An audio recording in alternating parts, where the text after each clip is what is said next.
Hey everybody, and welcome back to Bros at the Board, the Chronicles of Orb. I'm Mike, and I'll be your keeper this evening. Hey, I'm Ray. I'm Nick. Oh, Oops. sorry, Ray. You go again. Do it again. I'm Nick. And this is our very professional, very official actual play podcast that we're clearly very seasoned at. Yeah. We are currently playing Monster of the Week, a campaign of my own design. And you can find us on Twitter at BATBcast1. That's BATBcast1. And if you tweet about the show using the hashtag BATBcast, you'll have an opportunity to become an NPC in any one of our upcoming episodes and arcs here. You guys have anything else you want to add up top, or should we get right into the recap? I'm good. Maybe check out our other podcast, Manzari Bros Cast, on our YouTube channel. Yeah, that comes out, that one's coming out every Monday after this one. So check that out. Look out for that. All right. So to remind everybody where we last left off, you had just spoken with one of the residents of town, the mayor actually, and her daughter, who had an interaction with this maybe werewolf that you guys are currently investigating. And you were on your way to the home of the Bryan family. You're not really sure 100% why, but the mayor's daughter did recommend that maybe you speak to them because apparently something strange happened with them right before everything kind of kicked off.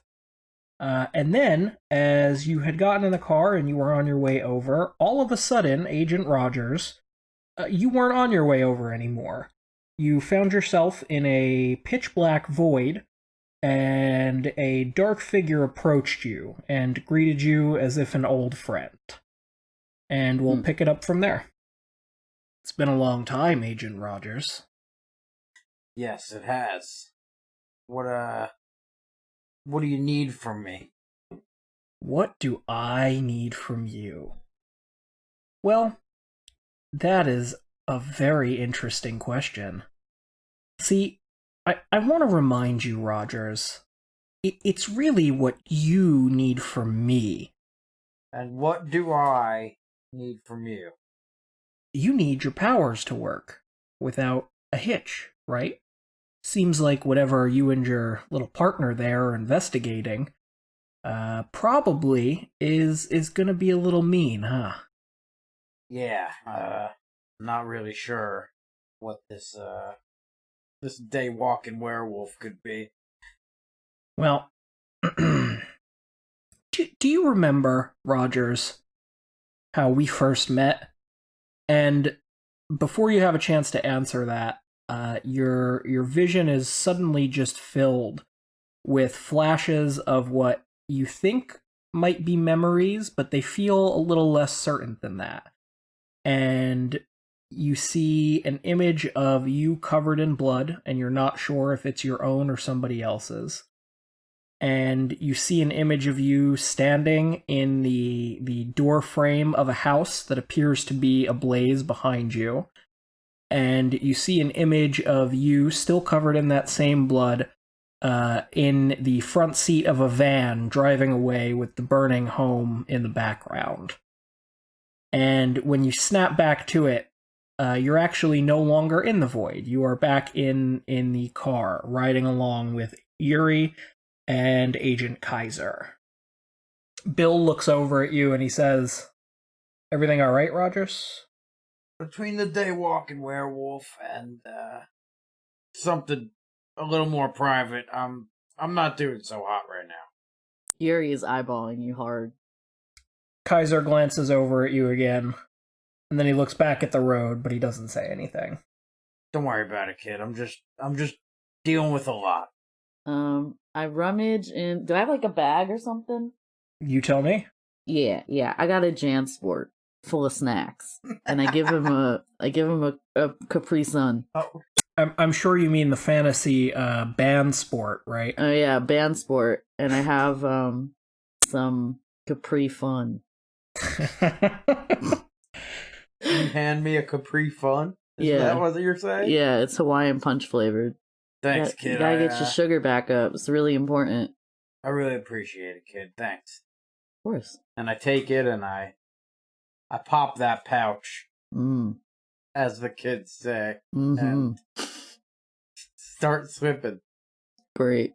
I love it. Okay, nope. See, that was you've just created auditory hell once again. Why do we have a moment like that every episode? There's always one that's just It's good.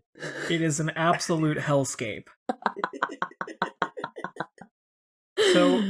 So you round the corner and Bill comes to a stop in front of a modest home. It's mid-century, kind of cookie cutter if we're being honest. It looks just like kind of every other house you see on most of these residential suburban blocks out this way. This is definitely not the super wealthy area like where near the mayor lived, but it's not exactly, you and I probably wouldn't be able to afford to live there in the real world, you know what I mean? And he says, all right, this is the Bryans' home. Cool. Let's go knock on the door. All right. Well, I guess we're getting out of the car. Yeah. We're going to knock on that door. Let's see what's up. Yeah, does it have a fancy knocker or something? So you get out of the car, and it's actually a little bit of a walk from the curb up to the home. There's a bit of a kind of a cobblestone pathway that leads you up to the front door. It's very colonial, looks pretty expensive. These people are obviously concerned at least a little bit about appearances. It is starting to get a little bit later in the day. The sun is starting to go down, you notice, as you walk. It's cutting between the trees, and it's that kind of deep orange that you get right at the end of spring and beginning of fall. And that's not how seasons work, but okay. Well, end of summer, beginning of fall. My mistake. Hey, maybe Jesus, that is. I didn't even notice. Maybe that is how seasons work in this world. There's no summer here? Oh, fuck. I mean, it's possible. Oh. So you approach the house, and as you're approaching, you actually notice that there is a lot of security on this house, which is different than the rest of the homes on this block. You see cameras and gates here and there, but as you're approaching this home, you see that there are cameras just about everywhere. There's one out looking from where their garage is. There's two on the front of the house, one kind of facing the front door, the rest capturing the remainder of the yard. And you can only assume that there is probably more security features that you can't see just from the road here. And as you approach the front door, before you can actually raise your hand to knock, a Ring doorbell kind of clicks on. Or I guess it would be a Bing doorbell. No, Bing is Microsoft. We probably can't use that either. Let's just call it a video doorbell pops on at the front of the home there. And you don't see the owner, you just see the black screen. And it says, or whoever's on the other end, I should say, says, "Can I help you?" Jerry bends down so he's like looking right into it and smiles and waves. Yeah, we're here to ask some questions about recent ongoings in the town. Oh, we should probably mention he fumbles in his coat and he takes out his badge. We're agents with Orb. Orb. Oh. You're federal, right? Yep. All right. Hang on just a second. And the doorbell clicks off, and some lights click on the front of the house there. And you hear a little bit of movement inside, and then the unlocking of what sounds like probably at least 5 different locks on the door. And it swings open, and you are face to face with a woman in her late 30s, maybe early 40s. She has shoulder-length dark hair, and she's currently wearing a turtleneck and some pleated khakis, and she kind of ushers you into the home. Come in. Thank you. My name is Agent Yamamoto. This is my partner, Agent Rogers. Nice to meet you. She closes the door behind you as you say that, and she says, shoes off, please. And if you have any weapons on you, please just tell me now. Sure, of course. Okay, I kick my shoes off and I acknowledge the fact that there are weapons on me. Okay, so you show her your gun and everything? Yeah. I do as well.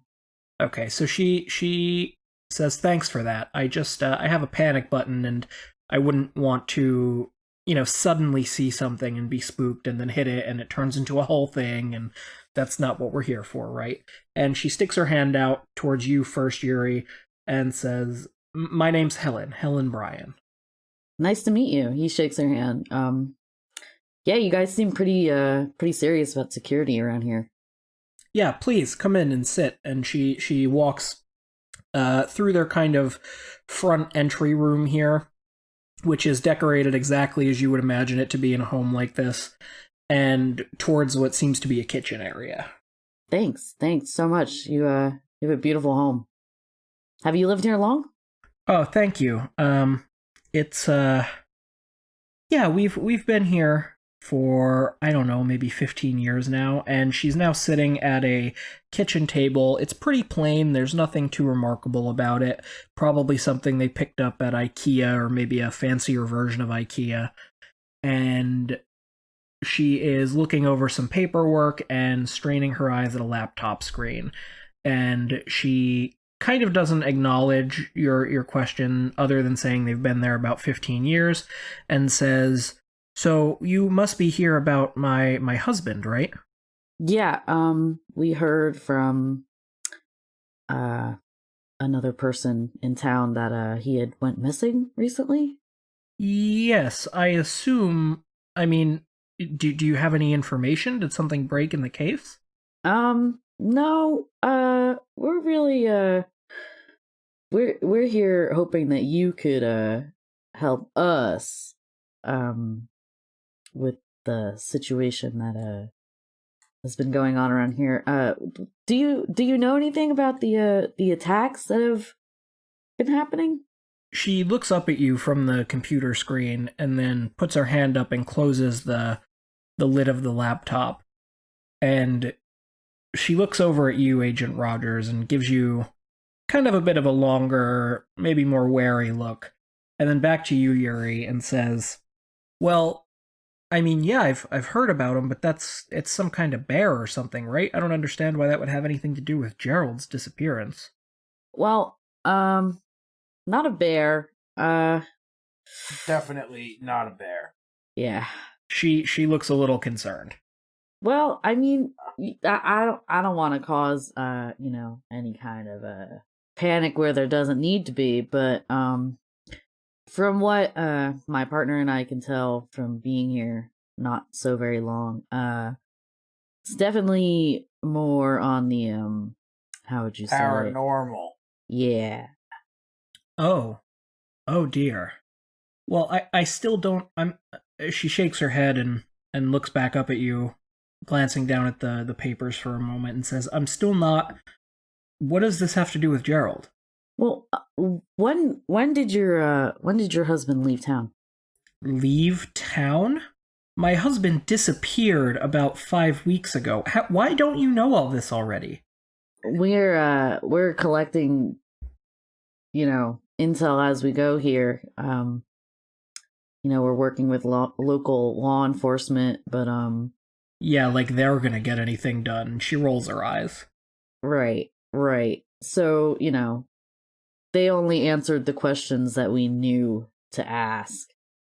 And when we were briefed on what was happening in this town, your husband didn't come up.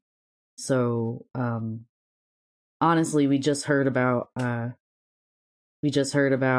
what happened with him, and it was just kind of an offhanded comment from somebody, and so I apologize, but we really don't know much, and anything that you can tell us would be a huge help. She sighs deeply, and she kind of puts her head forward into her hands for a moment, and she says, "I guess it's pretty typical. I shouldn't really be surprised. Since Gerald went missing, the sheriff has been pretty much of the same mind that you seem to be coming through the door. he believes that Gerald just picked up and left.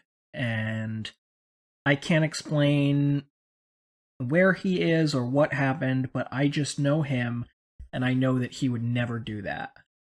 He loves me, and he loves our daughter, and he loved running our business. There's nothing I could see that would pull him away. And then she shuffles kind of some of the papers in front of her there, and she says, okay, I guess I should probably start at the beginning. About 5 weeks ago, I left and I went out for book club. I know it's typical waspy behavior. That's me at a book club. Surprise, surprise, right? I got there about 7:15. The reading started around 7:30 and usually went for about an hour. We meet twice weekly, or at least we did. And then she sighs again, and she takes a moment and she says, "My husband and my daughter were both home, and I don't know what happened.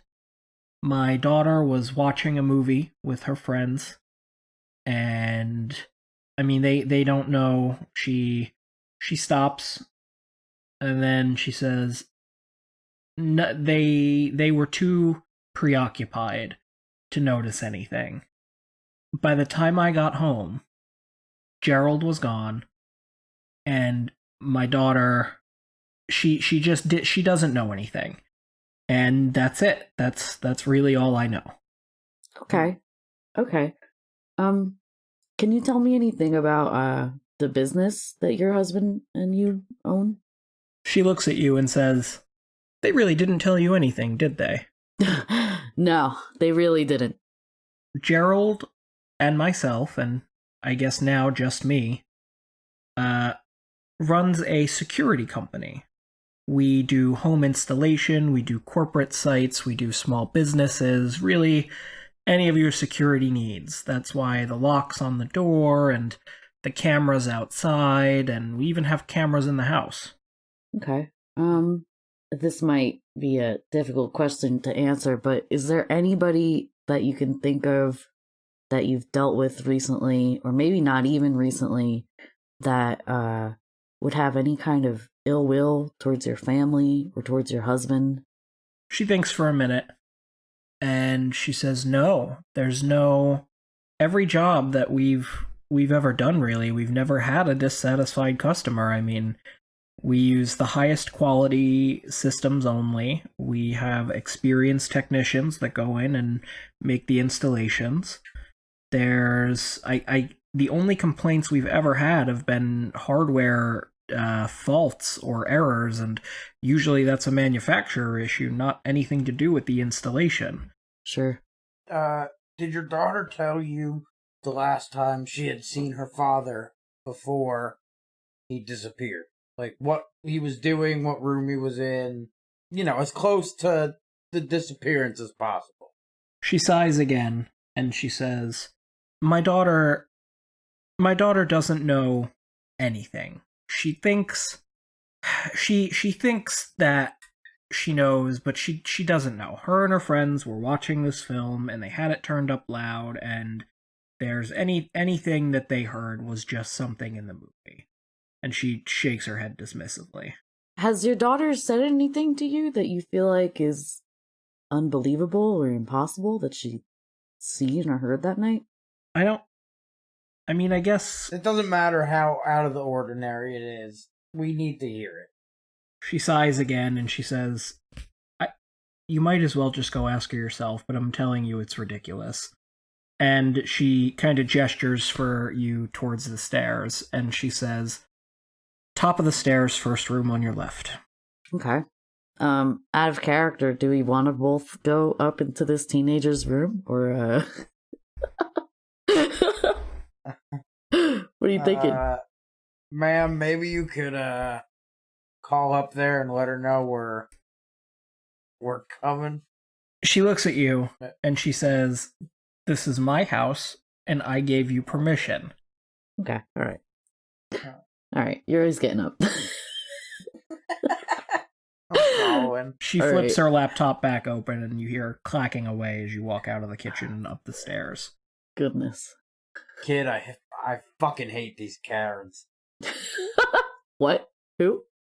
These Karens, kid. These Karens. Didn't you say her name was Heather? It doesn't matter. Helen. Wow, you guys Helen. are really... Helen. Okay.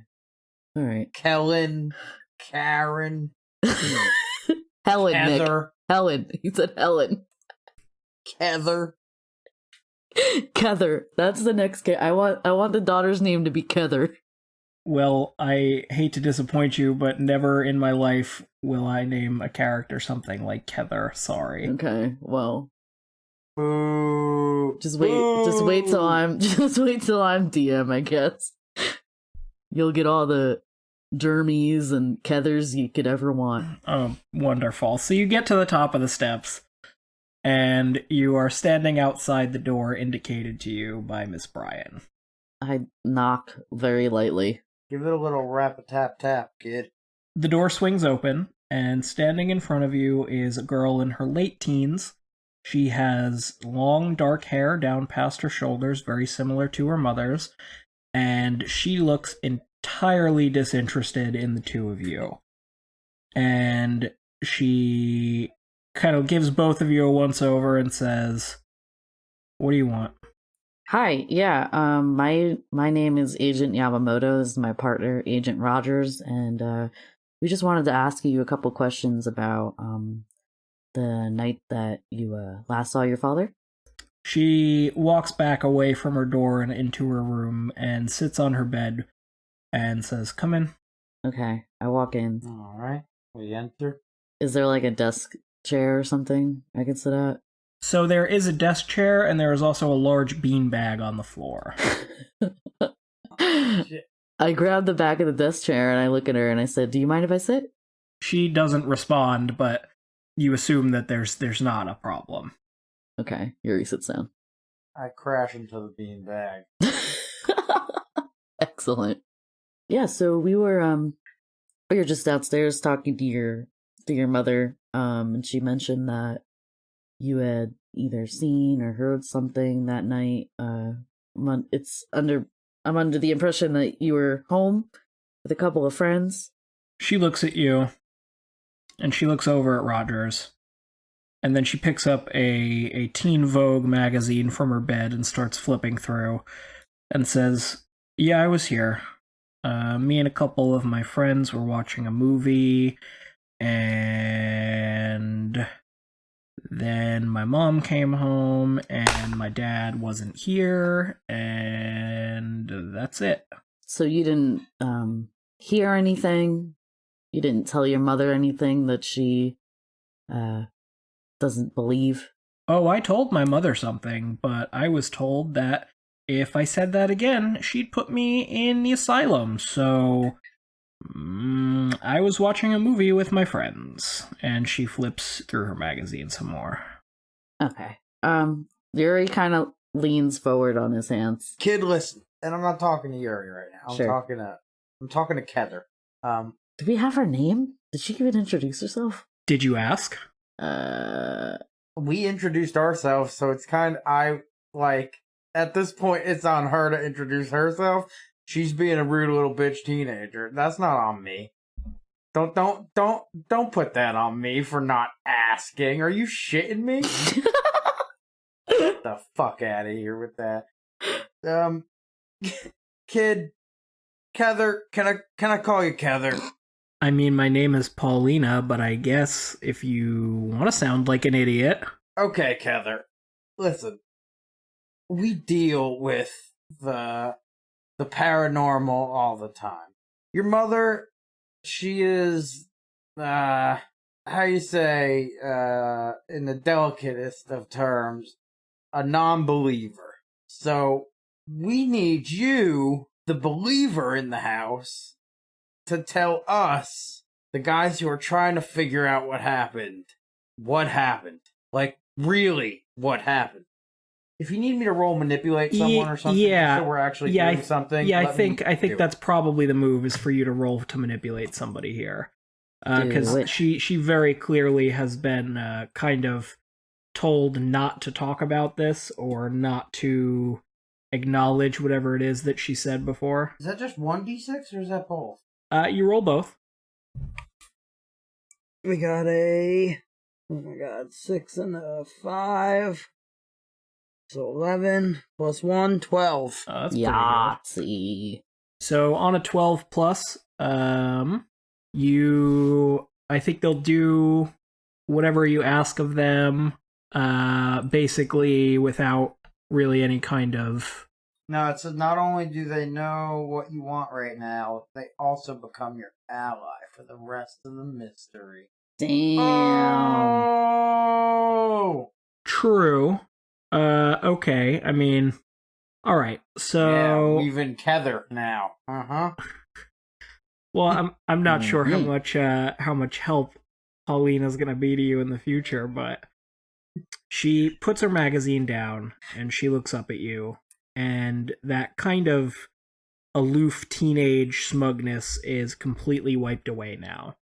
And you can see that she's actually visibly very shaken. She looks like she's maybe on the borderline of tears.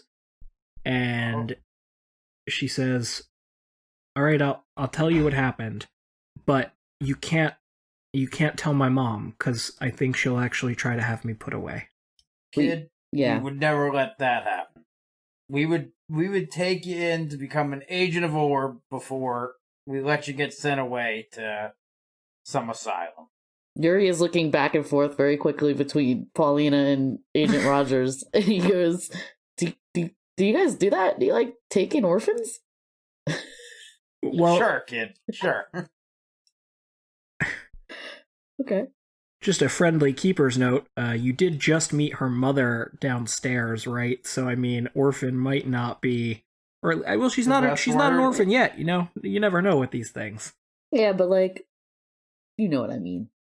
Not her particularly, but, like, in general. Orbs, Yeah, like, I think Yuri was just asking. grabbing in general, kids off the if they street? can, like, I know, I'm just... some wayward kids. I'm don't just think giving Agent you a Rogers hard would time. Know that I was just trying to make her feel better, you know. Oh. And I think Agent Rogers genuinely would give it his best shot in recruiting her before he actually allowed that to happen. But like, we can take it as we go, you know. We don't have to worry about all that. Agent Rogers has a soft, gushy inside. So, Paulina looks at you and she says, I did have friends over and we were watching a movie. And I don't know exactly what time it is. I know it was definitely after my mom left. But I don't know, maybe like 15 or 20 minutes before she got home.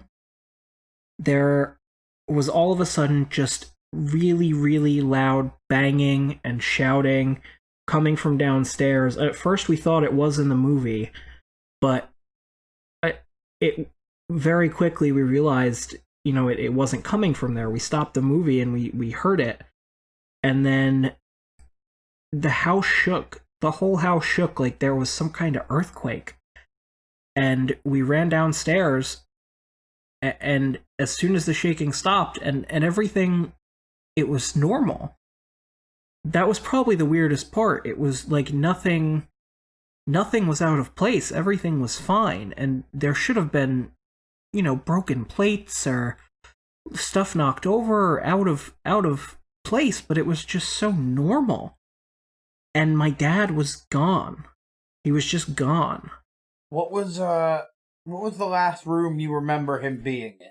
I don't know. I mean, when we came up here to watch the movie, and she gestures towards her large plasma television mounted to her wall. I think he was sitting in the kitchen, maybe doing some kind of bills or something. I don't know. Him and my mom are always sitting in there working on some kind of paperwork for the business. And just then the house shakes again, and there's a commotion. No.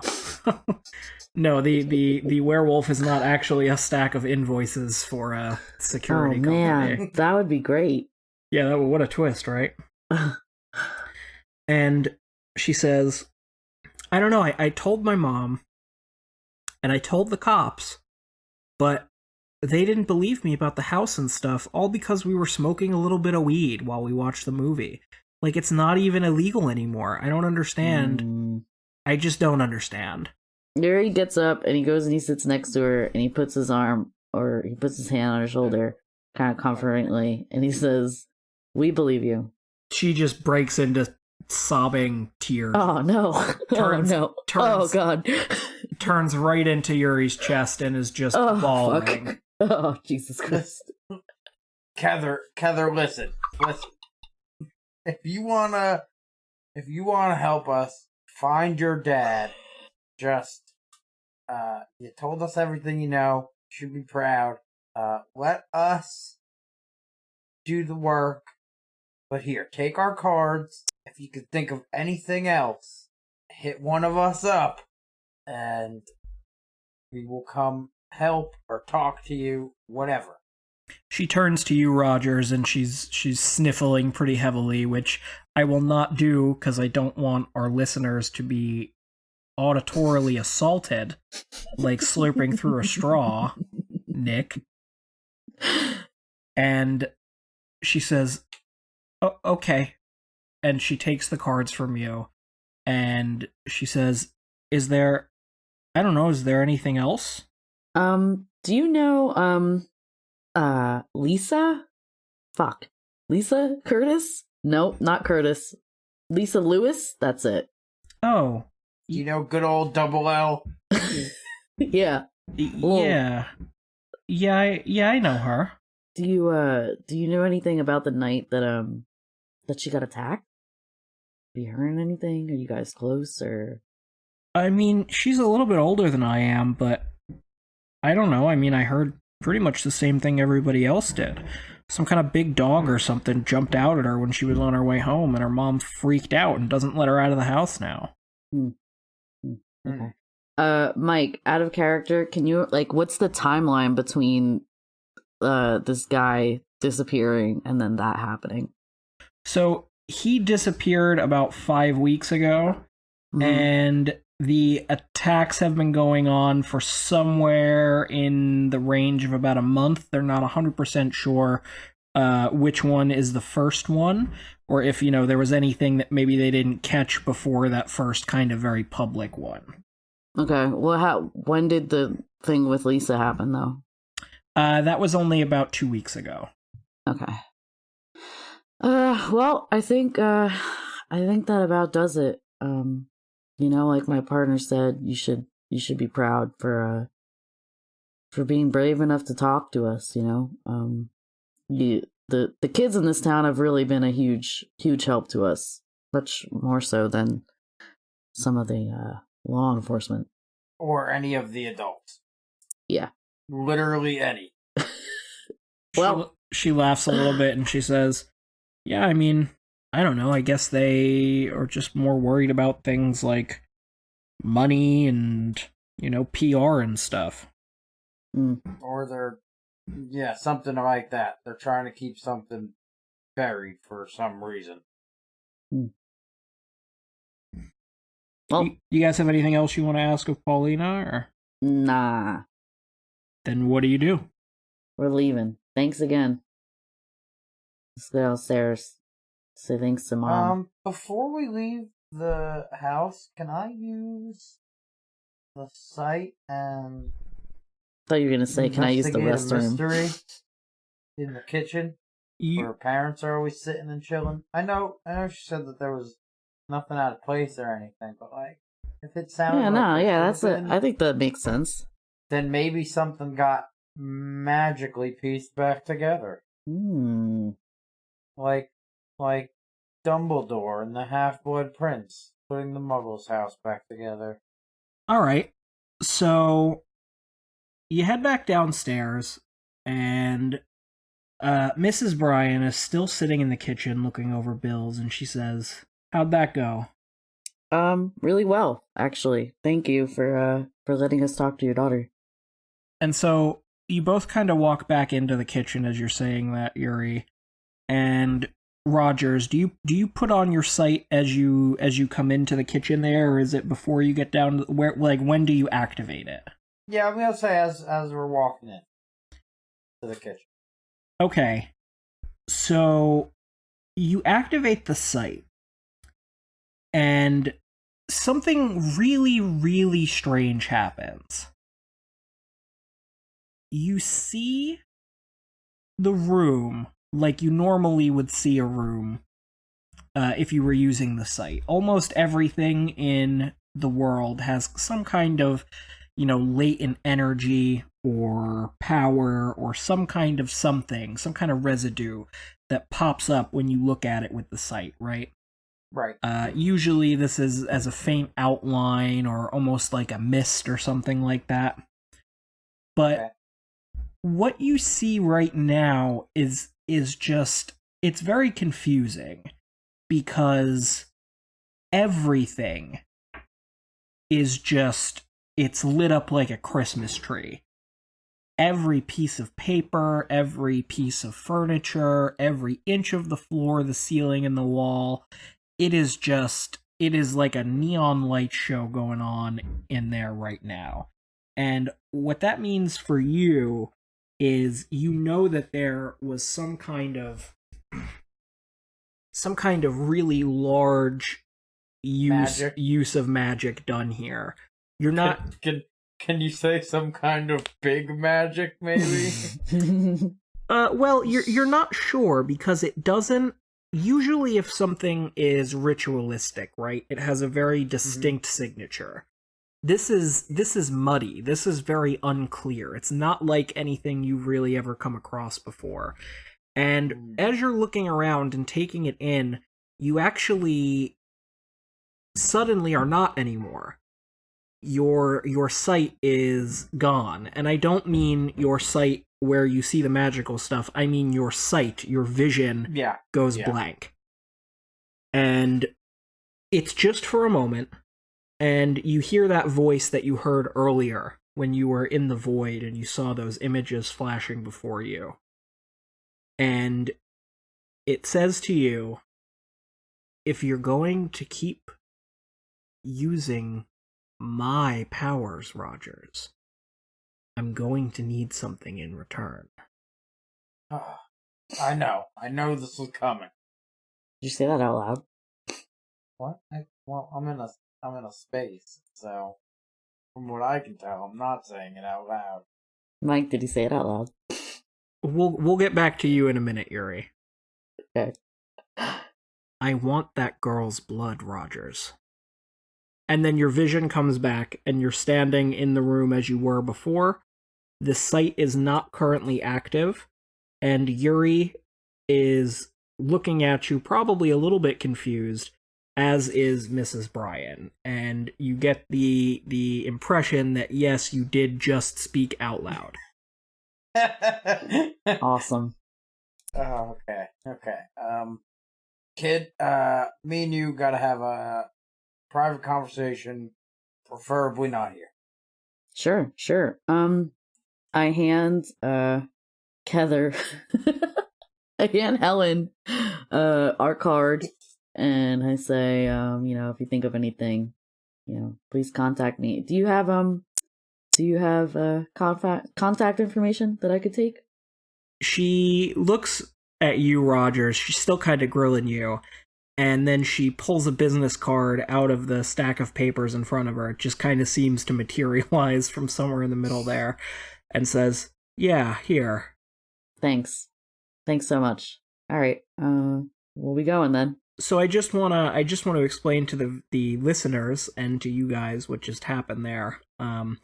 So Nick is currently using the playbook The Spooky, and one of the kind of very interesting side effects that The Spooky has here is called the dark side. And just to read it to you right from the sheet here, it says, your powers have an unsavory source, and sometimes you get tempted to do things you shouldn't. These could be orders from whatever granted your powers, or urges that bubble up from your subconscious. Either way, it's unsettling. And then you have to pick 3 tags from a list that's here. And I believe the ones you picked, Rogers, correct me if I'm wrong, were dark bargain, poor impulse control, and paranoia. Yes. Right. So what has happened is I've taken the piece that comes after where you select that. It says the keeper can ask you to do nasty things in accordance with the tags when your powers need you to. If you do whatever is asked, mark experience. If you don't do it, then your powers are unavailable until the end of the mystery or until you cave. As you mark off luck boxes, these requests will get bigger and nastier. Oh, boy. So what I'm doing here is we're going with a dark bargain. In order for you to continue accessing your powers granted to you from your dark side, you are going to have to get some of Paulina's blood. Jesus Christ, dude. Oh no. Okay. Can we leave this house? Let's get out of Yeah, here. I think it's time. Oh, God. So you guys are walking back outside? Yeah. Oh wait, did we get Paulina's number? Maybe that would be important now. Oh well. You did She's give her like 17. You did give she's 19 actually. You did give okay. her you did give her your cards, and we'll just assume that she gave you her number as well in case you need to get in touch. Okay. So you guys head back outside, and the sun has. I'm gonna drag Keather into the rest of this mystery, kicking and screaming. The sun has gone down now. It is officially nighttime, and you see that Bill is still parked up at the end of the walkway there, waiting for you two to get back in the car. And as you walk outside, you're heading back to the car, and you hear in the distance a very deep howl. Yeesh. Boy. How much do you tell me, Agent Rogers? Like, how much of what just happened do I know? I'm about to give you a rather deep dive. Right. All right. You want to break us off a chunk of that? Just a little. Yeah. So I'm just trying to put it together in my own head, like where to start. Do either of you recall how much Yuri already knows, or is it? I still think basically nothing. I don't think I know anything. Okay. Well, except that you can like detect magical energy. All right, kid. Listen, it started a while ago now, and again, I'm not going to get into too much detail about my past and how all this came to be, but for now, let's just say I have a power, and when I tap into said power, there are sometimes consequences, rather large ones. It's what you could call like a bargaining tool with another being that gives me access to said powers. Okay. So what did you detect anything while we were in there? Oh, in there? It's all fucked up in there. It is like Dumbledore walked into that house and puzzled it back together again. But it's not as clean as it would be if the mastered wizard himself, Dumbledore, had done it. It's messy. It's sloppy, kid. This is almost amateuristic. I am at a loss for almost everything going on in this town so far. And I know that's a lot to take in all at once. So take your time. I'll answer some questions if you want. Well, what about this? He holds up their security business card. He's like, does this have any like magic-y traces on it? Oh boy. Kid, I can't use my powers anymore right now, because if I do, or if I try, the last thing the darkness spoke to me when I used my powers in the house is that it wants some of Keathers' blood. The girl? Yes, the girl. What? Yeah. What kind of being is this? As I've stated already, dark, evil, Take your pick. Oh, well. Have you guys gotten in the car yet? I think we're definitely like not anywhere near the driveway. At the very least, like we're definitely like if we're not in the car, we're like right outside of it. I'm not saying all this right outside the front door, but like or anywhere near a camera or anything that could be. Yeah, let's say we're in the car.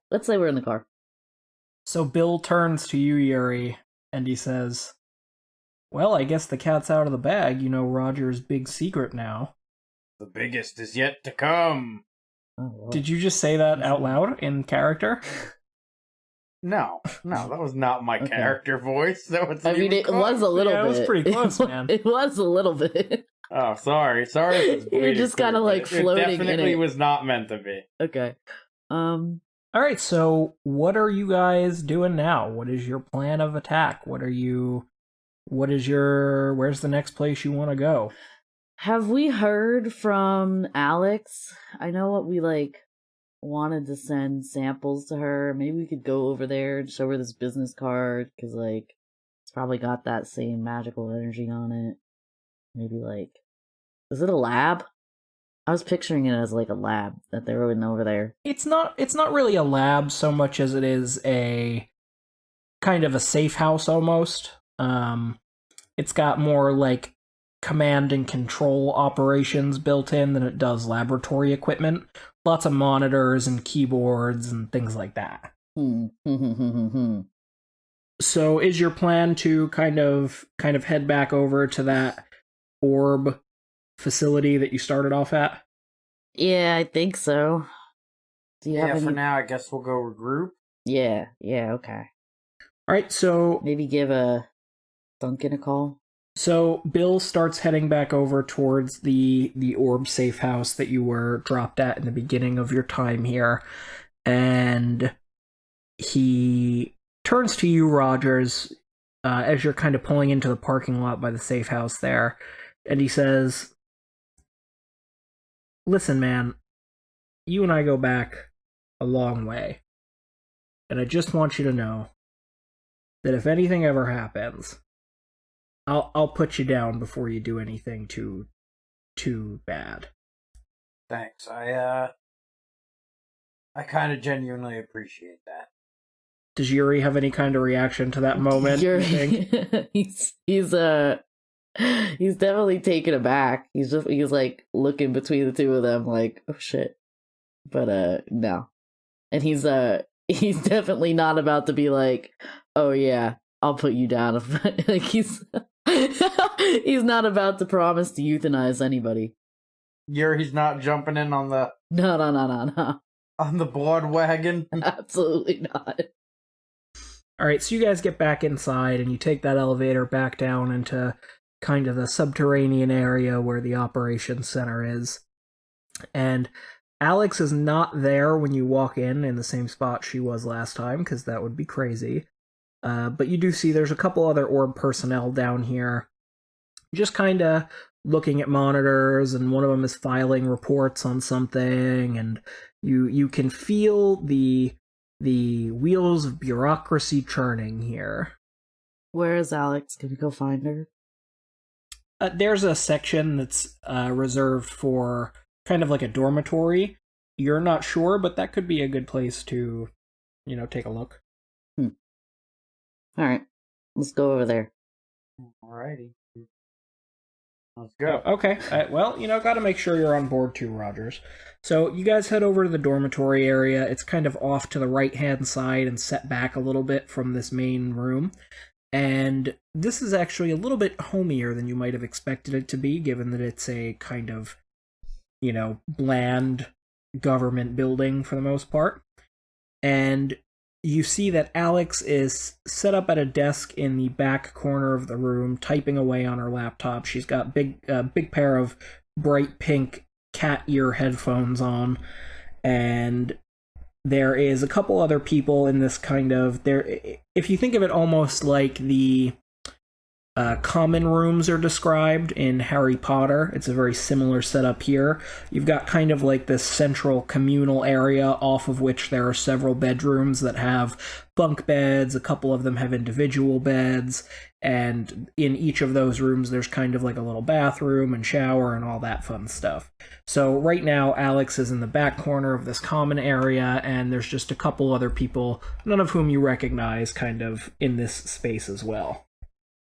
Is there like a blank wall or something that we could start doing like our big conspiracy red thread like map out? I'm trying to break this shit down. I'm trying to figure it out. There is actually a giant cork board with a huge spool of red yarn and a little container of push pins off to one side of the room, kind of maybe halfway between where you and Alex are. And you see that it almost takes up the entire wall, actually, on this side of the room.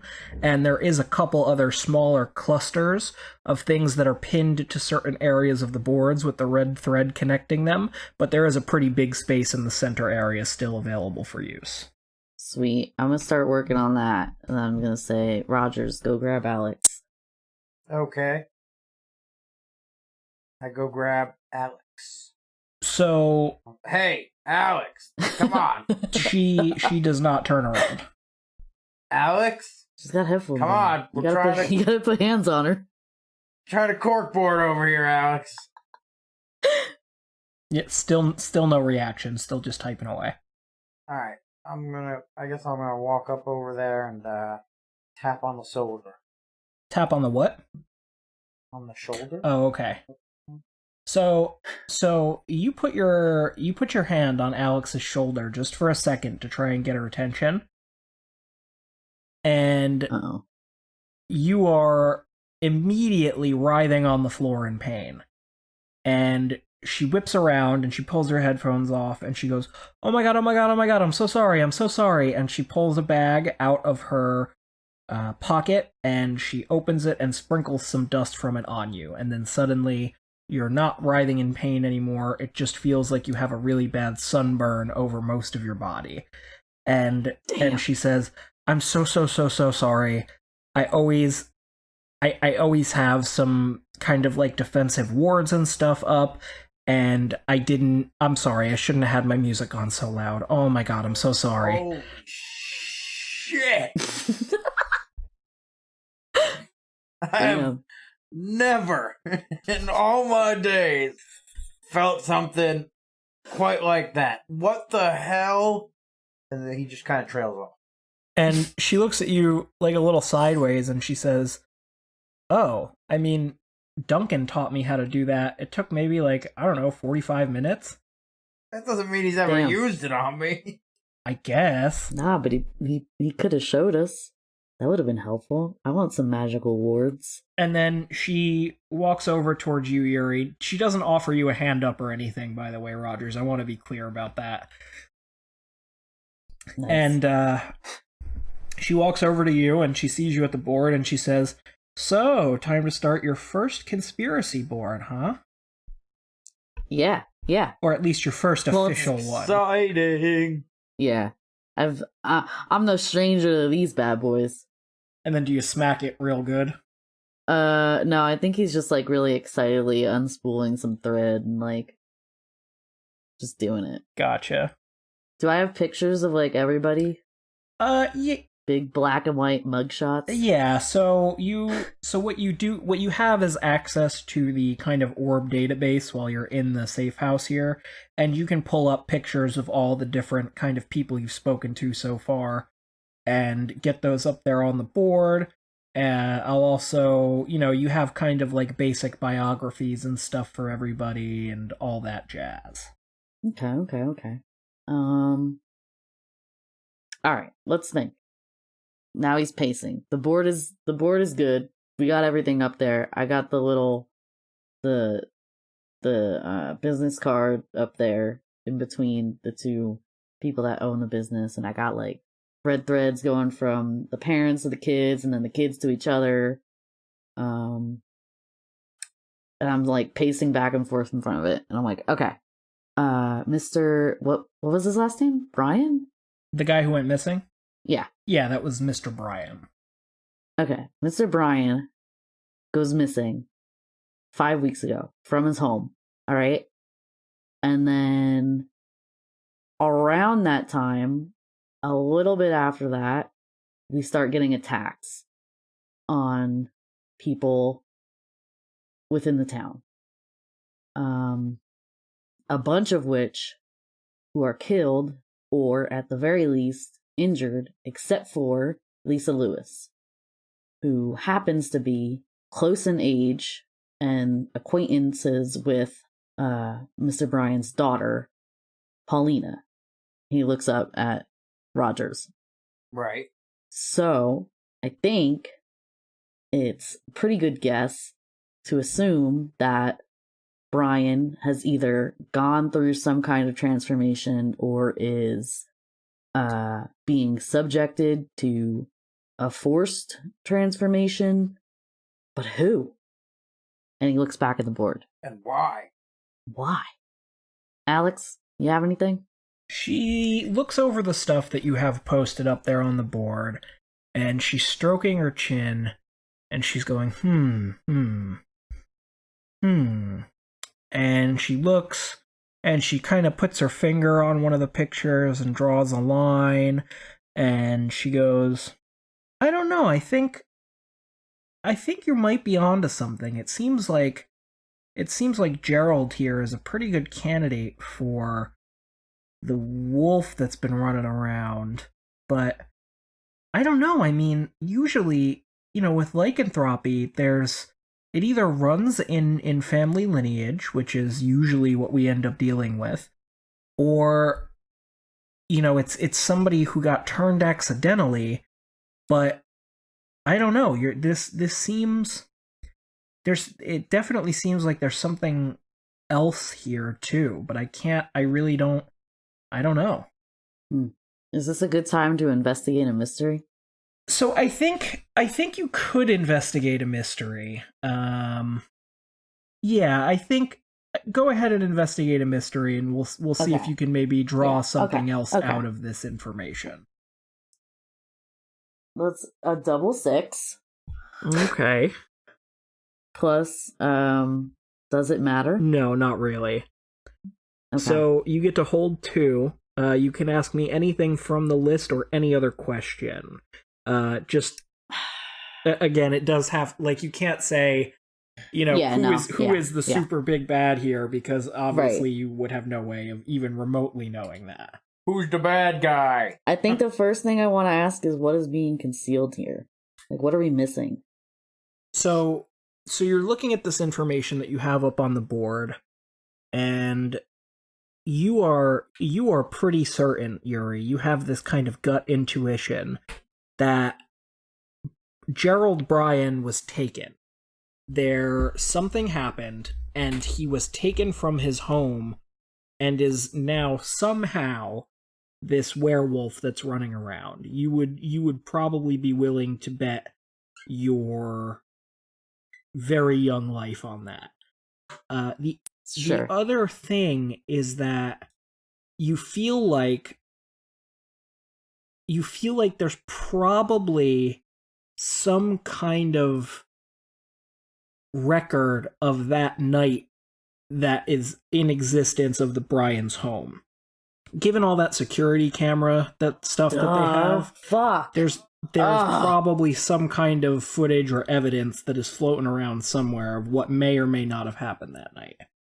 Sure. I had thought about that already, but I figured the mom was being so weird, I wasn't even gonna try to bring it up because I knew we were just gonna get maybe we need to get we were gonna get some kind of cockblock by her or some other adult in this goddamn town. Yeah. I don't know. It's almost like maybe you guys would have had to roll for something. Hey, well, I honestly I didn't even think of that. That was dumb. No, it's okay. You do have another question.